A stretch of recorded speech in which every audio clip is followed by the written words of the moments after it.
Hello, America. I'm Mark Levin, and this is Life, Liberty, and Levin Sunday. Thank you for being here. Two great guests, Senator Tom Cotton and Mark Thiessen. They're absolutely superb, but so are you, so thank you for being here. I want to talk a little bit tonight about this massive scandal that's going on directed at Donald Trump and we, the American people. I want to thank those of you who have purchased a copy of On Power, and I want to read just a paragraph, and then I want to move right into this because it's very, very important, so stick with me. I think you're gonna appreciate it. You know, I talk in my book about negative and positive power. But right now, I want to talk about negative power for a moment in my book On Power.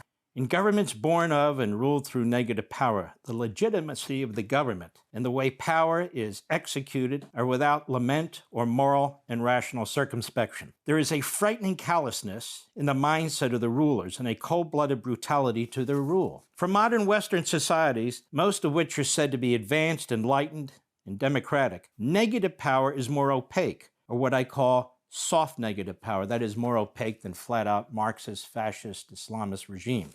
Political parties and political movements in the West look for advantages in acquiring, holding, and expanding their power, whether changing election laws, governing increasingly through non-representative bureaucracies and so-called independent agencies and commissions, the rule of carefully selected judges or judicial councils and the like. The conflict between honoring and complying with the institutional limits placed on power and the allure of self-aggrandizement is both real and perhaps inevitable over time. As such, the once authentic and thought to be effective institutions for limiting excesses of power are transformed into Potemkin-like fictions, used to disguise the true intentions of the abusers, and worse, are transformed into tools in support of the exercise of what I call soft negative power. This is authoritarian democracy. Now, pretty heady stuff, right?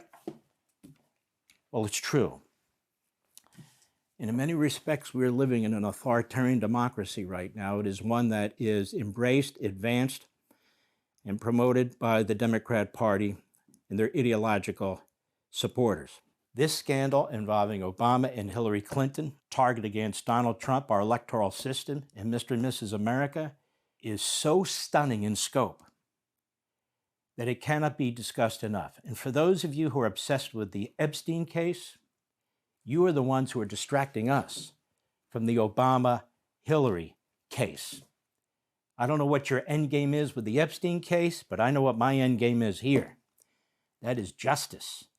And that is a course correction for our country. Hillary Clinton was in charge of the Russian collusion scandal while she was Secretary of State, the candidate of the Democrat Party for president. Hillary Clinton, her campaign paid for the notorious dossier, Fusion GPS, and former British spy Christopher Steele. They conveyed to Donald Trump as a Russian spy and operative. The payments were concealed as legal fees through a prominent Washington, D.C. law firm. So they're trying to cover their tracks. The Hillary Clinton dossier was circulated throughout federal law enforcement and the federal intelligence agencies. Think about this step by step. The Clinton campaign denied any role when asked. Clinton campaign operatives also denied any role before Congress. Same with their lawyers. The Obama regime, so we have the Clinton campaign, the Obama regime, the federal government, worked hand in glove with the Hillary Clinton campaign in their efforts. In July 2016, CIA Director John Brennan informed President Obama that Hillary Clinton was going to concoct and employ a Russia collusion strategy between candidate Donald Trump and Russian President Putin to draw attention away from her own violations of the Espionage Act in her email scandal. The CIA's career analyst found no evidence of collusion between Trump and the Russians or Trump's campaign and the Russians. None. So in December 2016, they had to fix this, did the Obama regime. After a meeting in the Oval Office involving President Obama, the Attorney General, the FBI Director, the Director of National Intelligence, Special Assistant Susan Rice, I believe, and CIA Director Brennan was directed by Obama to change the CIA assessment by the career analysts. Got that? Brennan used the Steele dossier, among other unreliable bits of information, to change the assessment. And he did it in less than a month.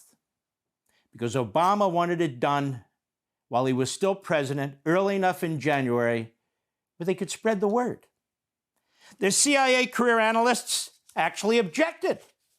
The dossier, they said, ran counter to fundamental tradecraft principles. The Obama regime and the Clinton campaign leaked relentlessly to a supportive media. It was fed to the New York Times and CNN and AP and the Washington Post and scores of other media outlets. They regurgitated what the government said. Talk about Putin and Russia. This is America's Pravda. That's what it is. The FBI earlier used the dossier as the basis for getting not one, but 4 FOIA warrants. They got 1 and they got 3 extended. And that dossier, paid for by Hillary Clinton, known to be false, was used time and again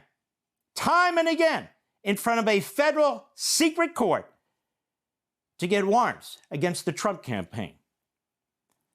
Special counsel was appointed to launch a criminal investigation, the so-called Mueller investigation, into the so-called Russia collusion Trump scandal. So now we had a criminal investigation, taking up time of the president, taking up time of his family, taking up time of his administration. The goal was to cripple the Trump administration, as the goal was to cripple the Trump campaign, to interfere with it, to prevent it. So who was acting like the KGB or the East German Stasi? Hillary Clinton, Barack Obama, our CIA, our Director of Intelligence, our FBI. So in comes the choir. The House Democrats launched an impeachment inquiry, initially based on the so-called Russia-Trump ties. You see, it was all working beautifully. The Hillary campaign, the executive branch controlled by the Democrats, the House controlled by the Democrats, the media, the administration of the Hillary campaign, all accused Donald Trump, his campaign, and his supporters of being Putin operatives or puppets, that it influenced Trump's campaign so he would have a victory and would corrupt his presidency. We heard it over and over again.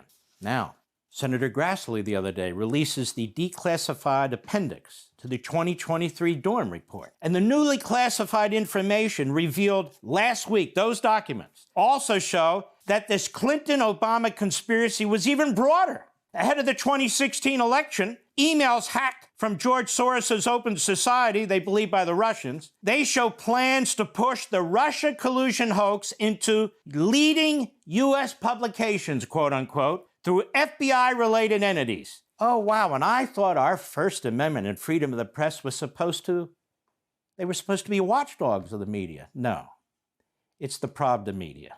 And that Hillary Clinton was all in for pushing the Trump-Russia collusion hoax, again, to distract from her own email scandal, which truly violated the Espionage Act. The appendix shows communications between DNC chair at the time, Debbie Wasserman Schultz, and 2 people from the Soros Open Society Foundation. Why isn't that guy and his son in that organization ever looked at by Congress or anybody else? Memos talk about Obama's intentions to shut down the Hillary Clinton email investigation and to link Trump to Russia. The memos go on to describe elaborate plans to push these stories into the media.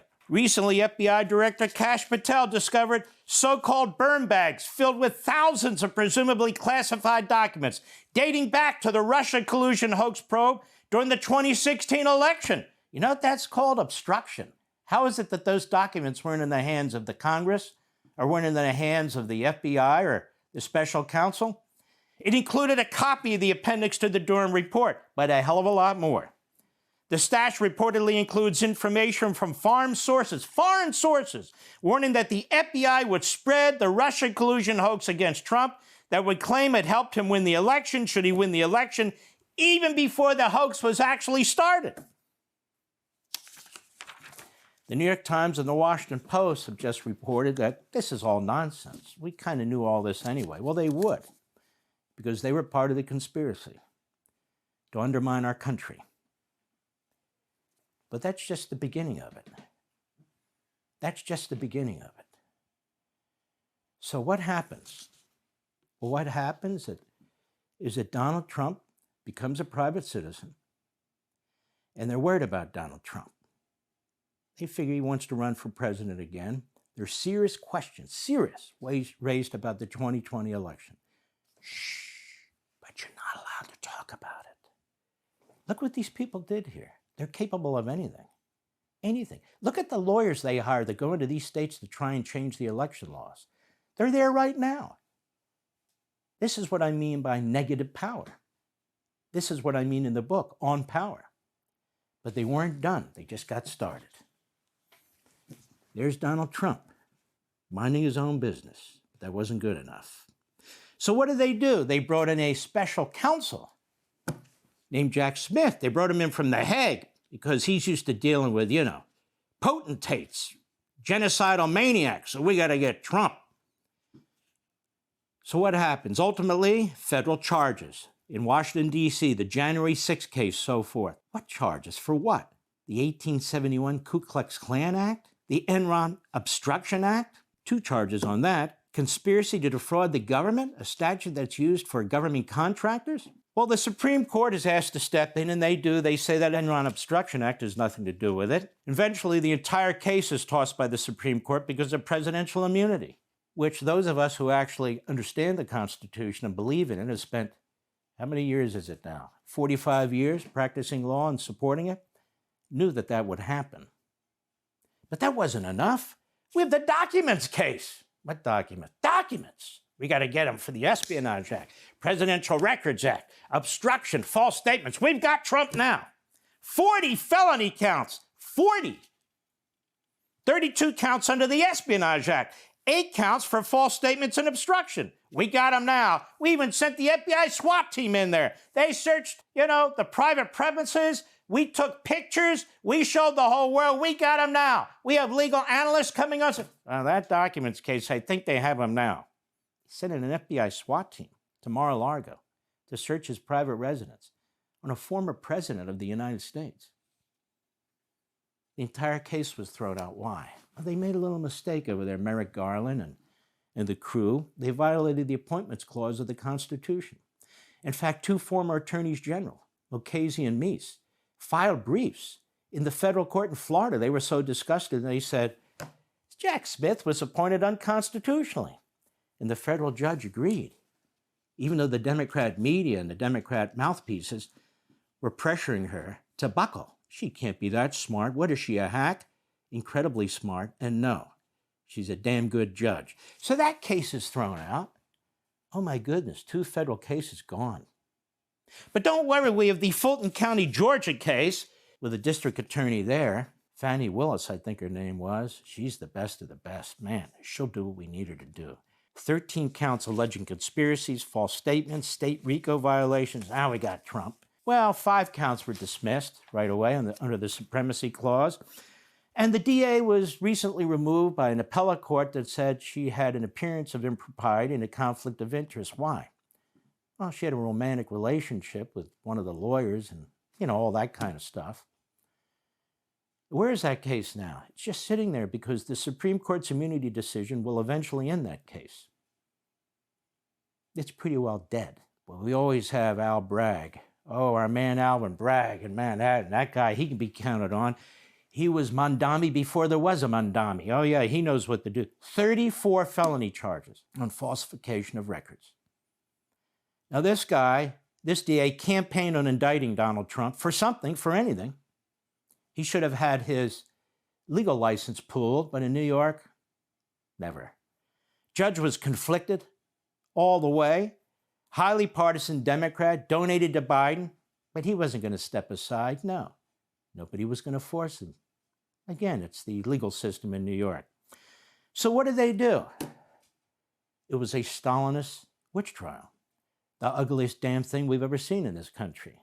Violated the Constitution, due process, equal protection, the Supremacy Clause, the First Amendment, free speech with his phony gag orders while he's running in the Republican primary. The Sixth Amendment, you actually have a right to know what you're being charged with, but they never would say what the underlying crime is, and they never have. Prejudicial jury instructions, probative evidence rule. They would allow anything in there except what was probative. Judicial impartiality, failure to recuse, and on and on and on, and it's on appeal. It won't last, regardless of where this case winds up. It won't last. Oh, and then we have Letitia James. As I understand, she's being criminally investigated for lying about her mortgage. So here's the irony. She digs out an old consumer protection statute that has no application whatsoever. She campaigned on indicting Trump, too. It's what the Democrats do in New York. They don't lose their licenses, they get elected. Now, the judge who oversaw this case was not only a moron with a very low negative IQ, he was an elected partisan Democrat. He was eventually removed from the case, do you know, by the appellate court. He was such a humiliation and an embarrassment. But the media liked him, just like they liked Mershon. And by the way, there was an allegation of fraud, multiple cases of fraud under this consumer protection statute, but there was no fraud. Nobody lost any money. They made money. The creditors were thrilled. These were big lending institutions. They were told, look, if you don't agree with our valuation of a property, go do it yourself, which they would do anyway. They know how to do it. There wasn't a single witness against Donald Trump, not a single creditor against Donald Trump, but it didn't matter. Didn't matter. You know, that case is still sitting there. Alleged overvaluation of properties where there was none. In fact, they were undervalued. $18 million from Mar-a-Lago? I'd raise the money tomorrow and buy Mar-a-Lago for $18 million. Hell, I'd buy it for $50 million. It's worth billions. Alleged damages. There were no damages. Creditors earned money. On top of this, we get 2 impeachments by the Democrats. And another promise should they win the House. They don't even know what they're talking. Doesn't matter. Get us in. We're going to impeach him. And then, of course, they sought to keep him off the ballot, turning the 14th Amendment, which they hate. You know, they hate the Constitution. It was written by white slave owners. I thought that's what they told us. Using the 14th Amendment to try and prevent Donald Trump from getting on the ballot in several states. These people are evil and they're devious. And the reason is why this book isn't specifically written about them. It's written about them and people like them. Do you understand that our republic came within an inch of being lost? That these institutions still exist? That the media are still out there, lying as they do, covering up for the Democrats because they are Democrats, covering up for the Marxists because they are Marxists, covering up for Hamas and the Islamists because they are laced with supporters of Hamas. The New York Times today basically saying these aren't scandals and so forth. The very New York Times that covered up the Holocaust, the very New York Times that has regurgitated whatever data Hamas gives it, the very New York Times that puts phony pictures on its front page and pushes anti-Semitism, that New York Times that covered up the Hunter laptop, that participated in this horrendous assault on the American people that's going on to this day, that New York Times. Be great if we had a real media in this country rather than a Pravda or Al Jazeera like we do. That's the scandal that's being exposed, and everybody involved in it should be investigated.